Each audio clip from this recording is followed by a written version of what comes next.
स्वागत है आप सभी का थुलुंग नर्सरी में। और यह है मेरे ग्राफ्टिंग किए हुए रूट स्टॉक। आज मैं इन्हीं रूट स्टॉक की अपडेट देने वाला हूँ आप लोगों को। वैसे तो मैंने ग्राफ्टिंग नॉर्मली किया है जैसे सब लोग करते हैं वैसे ही, पर मैंने 10 रूट स्टॉक को अलग रूप देने की कोशिश की है। वो रूट स्टॉक दिखाता हूँ आपको बाद में। उम्मीद करता हूँ कि आप सभी को वो रूट स्टॉक भी पसंद आएगा। तो पहले बात करते हैं कि इस रूट स्टॉक में हमने काम कब किया था। तो ग्राफ्टिंग किए हो गए मुझे 30 दिन करीब। अब हमारी कुछ ग्राफ्टिंग तैयार हो गई है जिनके ऊपर से हम पॉलीथिन आज हटाएंगे और वो ग्राफ्टिंग हम देखेंगे बाद में। पहले हम इन ग्राफ्टिंग को चेक करेंगे, देखेंगे ये कि इसमें कितनी अच्छी हो रही है ग्रोथ। तो पहला रूट स्टॉक ये है और मैंने ग्राफ्टिंग किया इसमें 4 कलर। पहला है वाइट, दूसरा है रेड और तीसरा है ऑरेंज और येलो। इन चारों की साइन को ग्राफ्टिंग किया है मैंने। और आपको दिख रहा होगा इसके अंदर कितनी सारी नए नए पत्ते आ गए हैं और इस ग्राफ्टिंग में आ गए हैं नए नए पत्ते। पर बहुत ज़्यादा नमी बन रही है इन पॉलीथिन के अंदर। वैसे तो नमी बनना अच्छा ही है, इससे फ़ायदा ही होता है, पर इस वक्त नहीं। इसमें निकल रहे हैं नए नए पत्ते। वो पत्ते काले पड़ जाते हैं और वो भी नमी के कारण उन नए पत्तों में फंगस लग जाता है और हमारी ग्राफ्टिंग खराब हो जाती है। इस फंगस से बचने के लिए हमें करना पड़ता है, जिस पॉलीथिन से हमने कवर किया उस पॉलीथिन को चेंज करना पड़ता है, फिर हमारी ग्राफ्टिंग ठीक रहती है। अब मैं शाम को ही करूँगा इनकी पॉलीथिन चेंज। और आपको याद ही होगी मैंने इस रूट स्टॉक में 7 कलर के साइन लगाया था। अब साइन में भी नए पत्ते आने शुरू हो गए हैं, जो कि अच्छी बात है।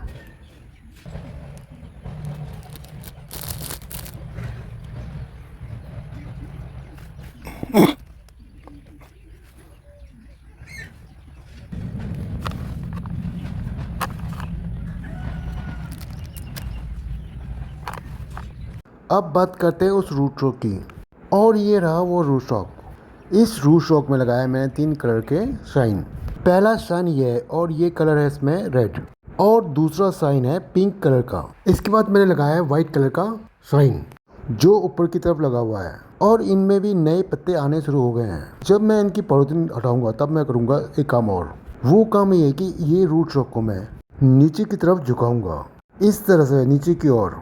उसके बाद इस रूट स्टॉक को मैं बांधूंगा। टाइम तो लगेगा इसे मुड़ने में, पर बाद में मुड़ ही जाएगा ये रूट स्टॉक। तब तक हमारा शाइन भी बुशी हो जाएगा और इनकी शेप भी बन जाएगी जैसे मैं चाहता हूँ। फिर ये प्लांट बड़ा प्यारा लगेगा जब ये प्लांट देगा 3 कलर के फ्लावर, वाइट, पिंक और रेड कलर में देगा तो। और मैं उस रूट स्टॉक को इस तरह से बेंड करना चाहता हूँ। जब हमारा ये वाला रूट स्टॉक पूरी तरह बेंड हो जाएगा तो इसको लगाऊंगा मैं सेरेमिक पॉट में, जिसे हम चाइनीज पॉट भी कहते हैं। तो ये पॉट के नीचे झुकेगा तो अच्छा लगेगा। और मैंने लगाए हैं इसमें 2 कलर के साइन। पहला है वाइट और दूसरा है पिंक। और इन ग्राफ्टिंग की ग्रोथ भी अच्छी चल रही है।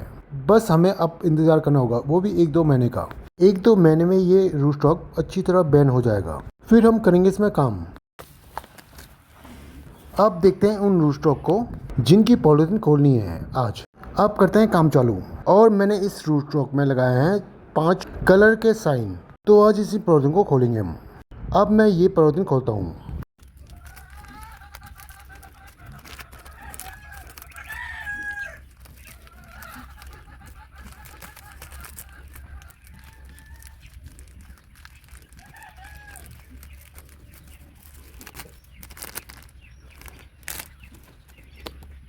और हमारी ग्राफ्टिंग हो गई है तैयार।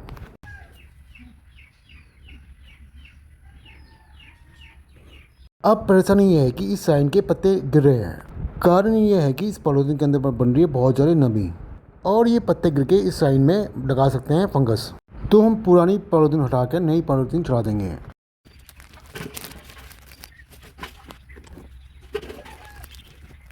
अब इस पॉलीथिन को बांधना है, पर टाई से नहीं, जैसे हमने पिछली बार बांधा था।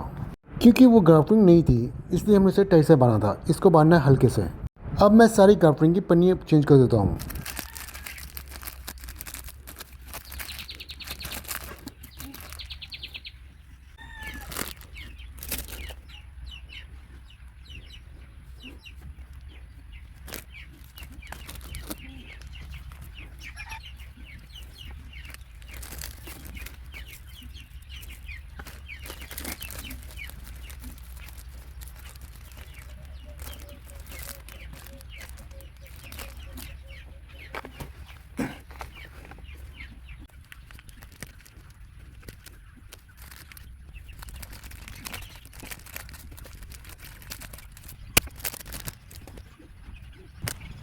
अब मैंने पांचों ग्राफ्टिंग में चेंज कर दिया है पॉलीथीन। अब हमें इंतजार करना होगा 10 दिन होगा। 10 दिन बाद हम खोलेंगे ये पॉलीथीन जो लगा रखी है, और इस पॉलीथीन को खोलना है धीरे धीरे करके, एक बार में नहीं खोलना। ऐसे करने से साइन शॉक में जा सकता है, जैसे मैंने इस ग्राफ्टिंग में किया हुआ है।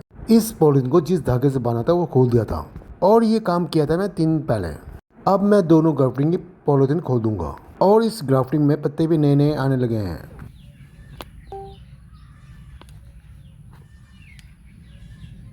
अब खोलते हैं हम दूसरी ग्राफ्टिंग, और इस वाली ग्राफ्टिंग में भी पत्ते नए नए आने लगे हैं। इसका मतलब ये है कि हमारी ग्राफ्टिंग 100% हो गई है। अब हम इस ग्राफ्टिंग को नहीं करेंगे कवर, वो भी पॉलीथीन से। और अभी इस ग्राफ्टिंग को नहीं रखना है धूप के नीचे, जहाँ पर सूरज की रोशनी डायरेक्ट आए, वहाँ नहीं रखना। इस ग्राफ्टिंग को रखना है 2-3 दिन ऐसी जगह में जहाँ पर उजाला हो। उसके बाद इस ग्राफ्टिंग को रख सकते हैं डायरेक्ट धूप के सामने। अब दिखाता हूँ मैं आपको दूसरी ग्राफ्टिंग। इस ग्राफ्टिंग को मैं दिया है एक टावर का रूप। वो मैंने कैसे बनाया है वो दिखाता हूँ मैं आपको। पहले मैं इस ग्राफ्टिंग की पॉलीथीन खोल लेता हूँ,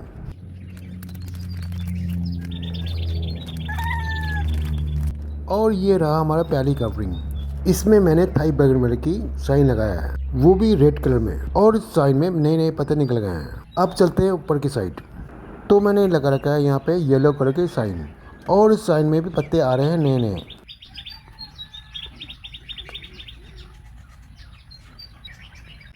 अब देखते हैं तीसरी ग्राफ्टिंग जो मैंने सबसे पहले लगा रखी है, और ये रहा वो ग्राफ्टिंग। अब हम इस ग्राफ्टिंग को भी पॉलीथीन से कवर करेंगे, वो भी 10 दिनों के लिए। 10 दिनों बाद इसकी पॉलीथीन खोलेंगे ये वाली, और मैं इस पॉलीथीन खोलूंगा धीरे धीरे करके। पहले तो मैं इसकी ये रस्सी खोलूंगा जो अभी बांधी है, फिर वो पॉलीथीन नीचे खुला होगा। खुलाई 2 दिन रखूंगा। ये काम इसलिए कर रहा हूँ कि मैं इस ग्राफ्टिंग को हम बाहर की हवा से मिला रहे हैं, पर धीरे धीरे। अगर हम एकदम इसकी पॉलीथीन हटा देंगे तो ये ग्राफ्टिंग शॉक में आ सकती है, और हो सकता है कि हमारी ग्राफ्टिंग खराब हो जाए। और एक बात है, ये ग्राफ्टिंग करने के बाद हम सोचते हैं कि हमारा काम खत्म हो गया है, पर मैं कहता हूँ कि काम अभी खत्म नहीं हुआ। काम तो अभी शुरू हुआ है, क्योंकि हमें उन शाइन को शेप देना है जो हमने ग्राफ्टिंग किया है, ताकि वो शाइन दूसरी शाइन के ऊपर न चढ़े, और ना ही उनके फ्लावर एक दूसरे के ऊपर चढ़े। उसके बाद उस शाइन को भी बुशी बनाना होता है। उसके बाद हमें करनी पड़ती है सॉफ्ट पोलिंग उन साइनों की जिसको हमने किया है ग्राफ्ट, तब जाके ये ग्राफ्टिंग अच्छी लगती है। ये काम करूंगा मैं 2-3 महीने बाद। अब मैं इस ग्राफ्टिंग की अपडेट तभी दूंगा जब इस ग्राफ्टिंग में हो जाएगी अच्छी ग्रोथ। अब मैं ये वीडियो यहीं ख़त्म करता हूँ। मैं मिलते हैं किसी नए फ्लावर प्लांट के साथ। उम्मीद करता हूँ कि आप सभी को ये वीडियो पसंद आया होगा। आप सभी को दिल से धन्यवाद।